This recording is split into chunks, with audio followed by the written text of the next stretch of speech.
Good afternoon. The weather is about to change. We've actually had some really nice sunny weather for the last week or so, the last week or two, and now we're in for some rain. All of that sun has meant that the grasses on our fields are starting to grow nice and tall, which is great news for our neighbor Joaquin, because all of this grass is going to be going to his sheep in the springtime. Joaquin's just in the distance over there. He is about to bring over some fertilizer to stick onto the fields for when the rain comes down. It's actually perfect timing because Gina and I have been at our Portuguese lessons. We go twice a week for 6 hours, and so we've just finished our lessons. We've just had lunch in Fundão, and as we got back, Joaquin was about to do this, so I'm glad I caught him so I can show you guys what it looks like. And here is Joaquin with his trusty Ford tractor. Turn away. So this is his Ford 3430 tractor, and he's got a bunch of fertilizer in the back here. I'm not sure exactly what mixture is going on, but I'll ask him in a moment and he can tell us. So this thing's driven by the tractor's PTO, and yeah, as you can see, all of the fertilizer comes flying out the back and he goes over the fields. You can see just how tall the grass is getting. It's almost as high as the front wheels of the tractor.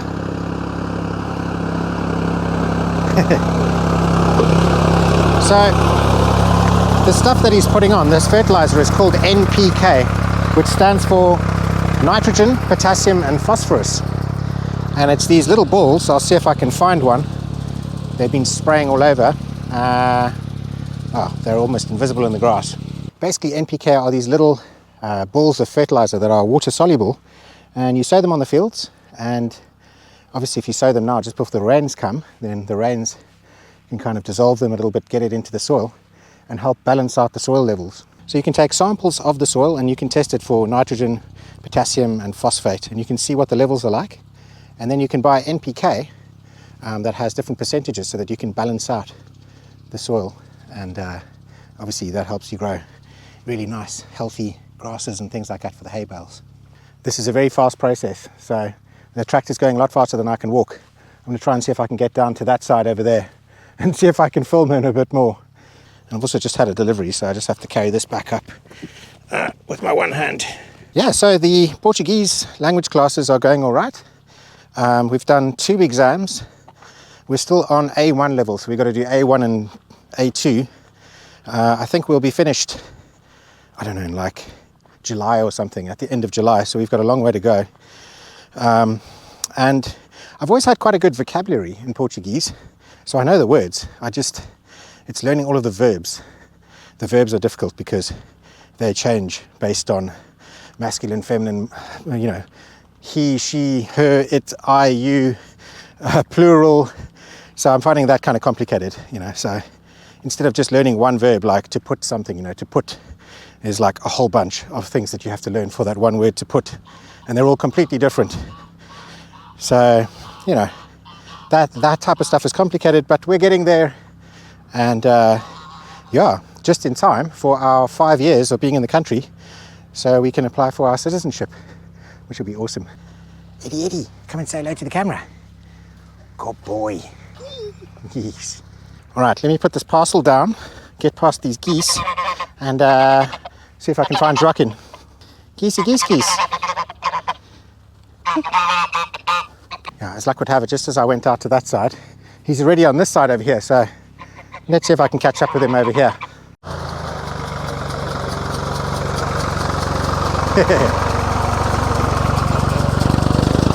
Let's see if I can find one of these balls. Oh, there we go. So this is a little ball of NPK. That's how small they are. And I think if you just put stuff like this down, like when I had a lawn and I used to put NPK down on the lawn, it can actually burn the lawn. And so you kind of got to do it like when there's water. I'm kind of guessing it's the same as when you do a lawn, like you don't want to burn the lawn with it. So that's why I think he said now, he's chosen to do it now because we're going to get lots of rain. Joaquin, qual é o nome? NPK? Nitroluzal 27. Nitroluzal 27. Okay. 27. Okay, so it's nitrogen. Okay. Joaquim teve que assinar papel de responsabilidade Yeah. para não produzir explosivo. Ah, okay, so it's not NPK. This is actually nitrogen.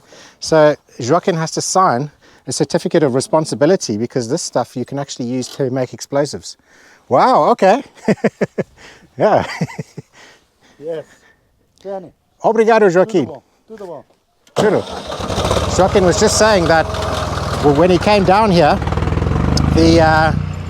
the tractor's sinking into the field. It probably doesn't look too bad on camera, but it actually almost tipped as he was going around here.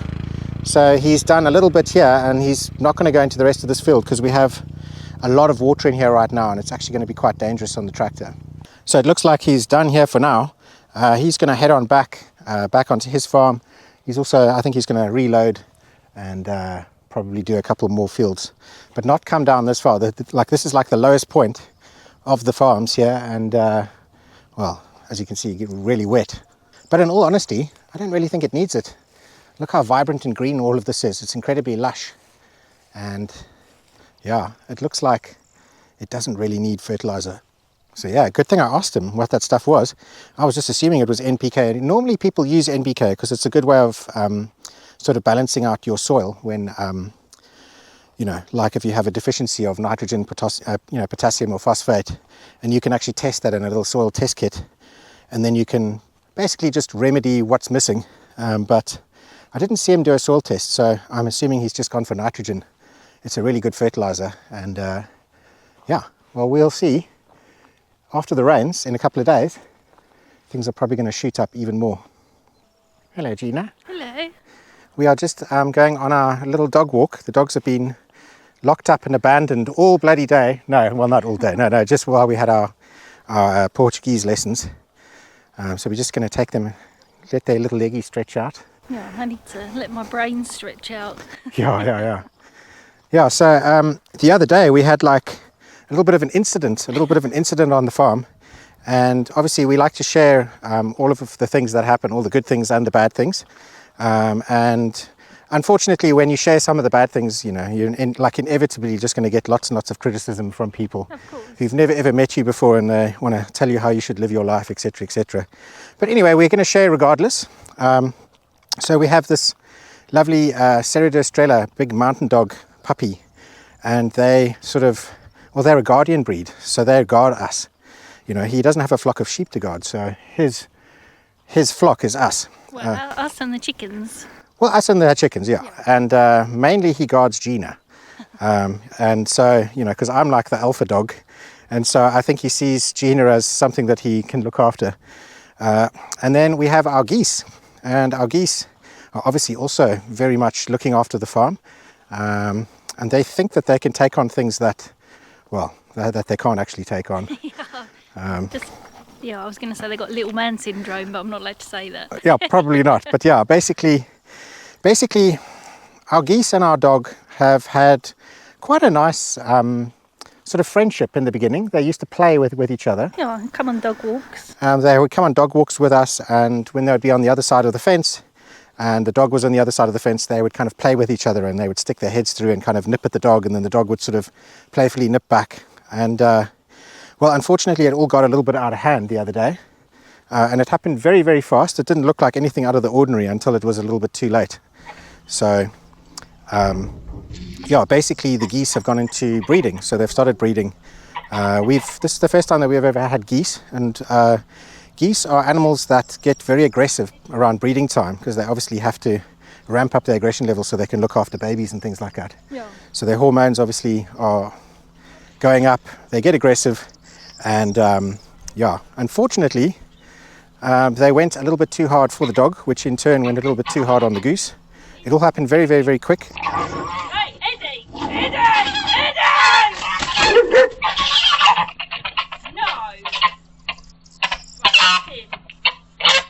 It's never happened before. We've had them for what, like almost a year now?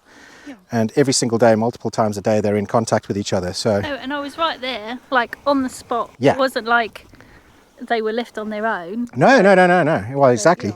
Yeah, so yeah, it's very, very unfortunate. Eddie got the goose's head in his mouth, and gave it a warning shot, which obviously for a dog of his size is you know, for a goose of that size versus a dog of that size, you know, it's quite a scary thing. That goose was very freaked out I don't for like, a couple of days, Yeah, you know. but he didn't mean it. Like, as in, he meant it as in, like, stop being so aggressive. It was a warning. It's a nip. Yeah, It's a but nip. he Yeah. definitely wasn't biting it to kill it, because No. it would be dead. Oh, Dead, yeah. like, No, he would have. That thing would have been dead he in a just split had it- second. He was just holding its head in its mouth, like. Yeah, but it was a bit more than it was. You know, it was a warning shot. It was like, you know, if you're messing around, well, like around with him, and he gives you a And nip. I don't think you've explained it very well. The goose attacked Eddie first. Yes, yeah, Like, yeah. the goose stuck its head through the fence. Grabbed hold of And Eddie's. grabbed hold of his cheek here and was just pulling on his cheek. Yeah, and then he just So, grabbed hold yeah. of the goose. So Yeah. it was like Eddie was just defending himself, but obviously he's much bigger and tougher than the goose. Yeah. So so now we just have to watch them a little bit more carefully. You know, it's a combination of things. Obviously, Eddie's maturing. He's getting big, and he's obviously trying to look after us. He's trying to look after Gina, and then the geese are displaying sort of aggression towards us. Also, he tries to look after Mimosa, and the geese attacked Mimosa the other day as well. So Yeah. So it's kind of a complicated situation. You know, we have to keep them separate. Perhaps if there wasn't a fence line in the way, it wouldn't have happened. Sometimes, you know, you see these dogs barking on other sides of a fence, and then you remove the fence and the dogs are best friends. So I mean, since that day, I mean, the goose is absolutely fine, by the way. Yeah. Absolutely fine. Ever since, was a bit shell shocked the first day. for but about 2 days, it was it a bit wasn't shell even shocked, 2 days, I don't think. Just Yeah. like 24 hours. like a bit depressed. And now, do you know what? The geese don't attack him through the fence, and they walk Yeah. past the fence. He's not bothered Yeah, by yeah. them. He just walks past them. So it's not like it's Yeah. turned into an issue. No. It's just we have to be just a little bit more careful that the geese don't stick their head through the Yeah, yeah. fence and And Eddie. bite the doggies. Well, exactly. Yeah. So anyway, that's a drama that's happened. Pretty sure the comments are going to tell us that we're terrible, terrible people, and you know. But anyway, whatever. Well, That's we're why. It's why. learning. It's what happened. You know, So- when I was teaching, it was you learn by your mistakes. Yeah. You don't learn by somebody telling you that it's a mistake. You learn by making mistakes. Exactly. So. I mean, there is some things that you don't need to have the mistake to learn from it. But yeah, yeah. that was just one of those things, and it It is what it is. is what it is. Yeah. Exactly. You know, we are so lucky to have this as like a dog walk where every single day. You just take the doggies straight outside the front door and cruise around. You know, the perimeter of our farm is it's about 1 kilometer. I'm not sure how big that is in miles, but the other day I was having a look on Google Maps, and I was having a look at, you know, where you can draw on Google Maps and actually see like the size of the farm and superimpose that on top of like different like neighborhoods and things that we used to live in England. And it was insane, the amount of houses, like I'm talking hundreds of houses, were packed into the space of our farm. Probably more than 100, like, you know, like, Well, yeah, our first house together in England yeah, was just terraced housing, and there was probably hundreds and hundreds of Yeah. houses in the space that we live on now. it is crazy. So I superimposed a map over that, and I could not believe it. I'm going to try and see if I can put that up on the screen now. But yeah, how mad is that, eh? Like when we used to own that house, to think that in, well, what's it been, like 15 years later or something? Yeah. That we'd be living on a piece of land that's bigger than our old neighborhood. And we used to take the dog for a walk and go around, like, you know, like around the block or whatever. And now we're walking around in nature and going around a block, but on our own piece of land. It's pretty awesome. So in about a month's time, it's going to be spring. And well, for the last week, we've had this amazing sunshine. So the grass has been growing really, really nicely. And all, like the whole mixture of things that he puts in here so that he can make hay bales for the sheep. And the one thing that we have is tons and tons of bees. I'm not sure if it's picking it up on the microphone. Let me just keep quiet for a second. I can boost up the volume a bit.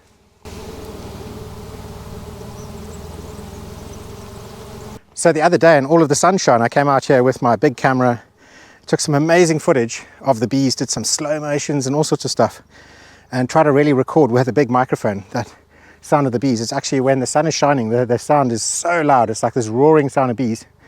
And when I got back with all of this beautiful footage, there was absolutely no audio. I couldn't believe it. So yeah, a little bit upsetting, but I got some beautiful clips anyway. I think they'll go well with a little bit of music.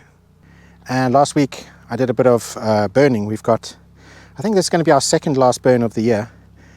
Gina's been pruning our vineyard. She's done all of the vines in here. She's moving on to the this section down here. So we're going to have lots and lots of like cuttings and I was going to call them off clippings, cuttings, off cuts and things like that are going to have to go back on this fire, and we're going to burn the rest of those. We also had a big pile over here from actually the very first year that we moved into the farm, and I finally cleared it all out. It was actually stretching all the way back there. So this whole section has been cleared and burnt, and we're going to have this nice pad all nice and exposed again. I want to put a pergola up here and some chairs and tables for the summertime so we can sit out here, and it's nice and close to the dam.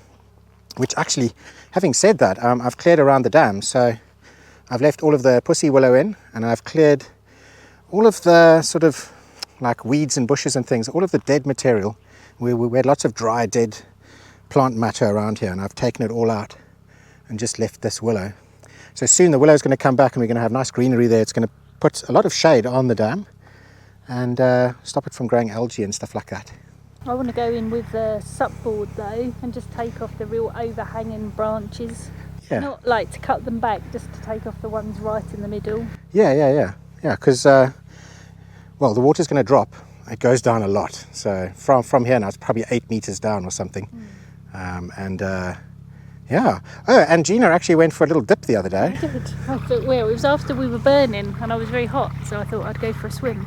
After we were burning and you were really hot, you mean the fire? Yeah. No, I wasn't burning. So she popped in. It's too cold for me. I'm a South African. I'm used to heat. Although like I have swum at like Clifton and Camps Bay, it's like that Atlantic Ocean sort of winter temperature. It's not pleasant for me.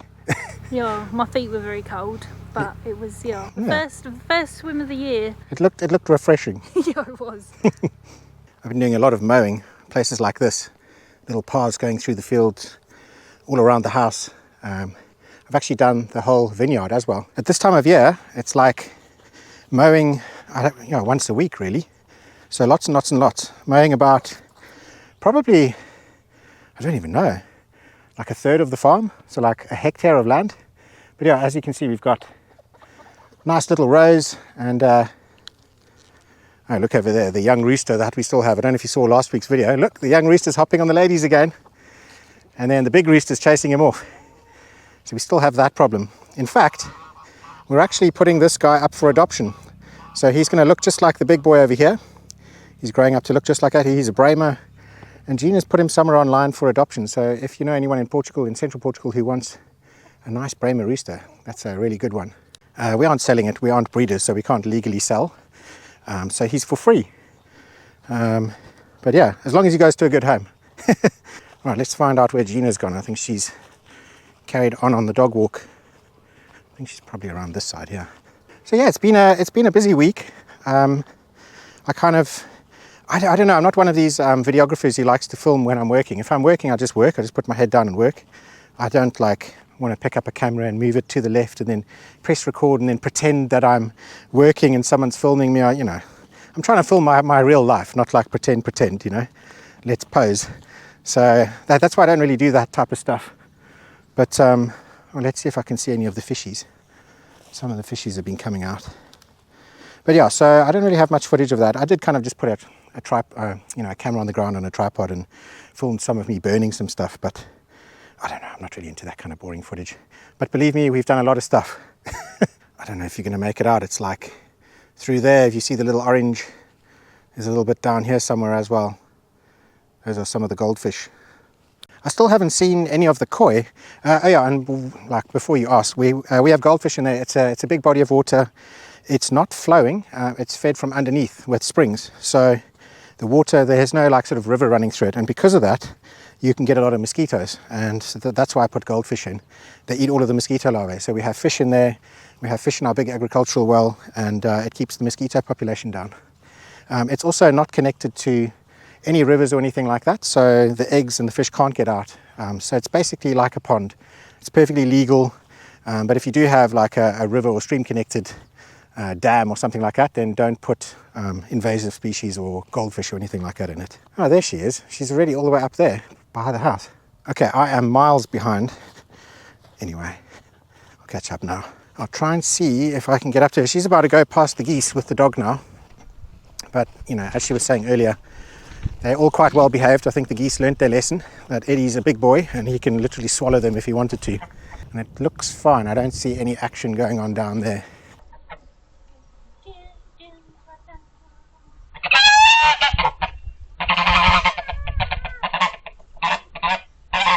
Some more of the little paths. I've just been taking a lawnmower and making nice little paths everywhere we have to go, keeping it all cut here around the house. That's actually really important, is to have a nice clean break around where your house is. So if there are any fires or anything like that, you don't really have anything that can burn close to the house, you know. Here we go. Here's one of the geese. Now this is the male goose, and well, the other one is the one that got attacked. So this is the one that got nipped. And as you can see, they want to get to you. They're actually not too bad. It's not like it's not like being attacked by a swan where they jump up and try and peck you in the face. They just try and nibble on your feet, and they nibble on your clothing and stuff. And they make a lot of noise, as you can hear now. But yeah, it's not like they're very aggressive or anything. But I think maybe they just caught Eddie and caught like a bit of fur or something, and yeah, it didn't go down well. So you can see, they're not really trying to kill you. They're just kind of like giving you a little taste. This one does try a little bit too hard, and this one's quite gentle, but it's nothing much. It wouldn't really break your skin or anything. It's like a little pinch. So yeah, I don't think our Estrela mountain dog Eddie is happy with that attaching to his face, and I see why.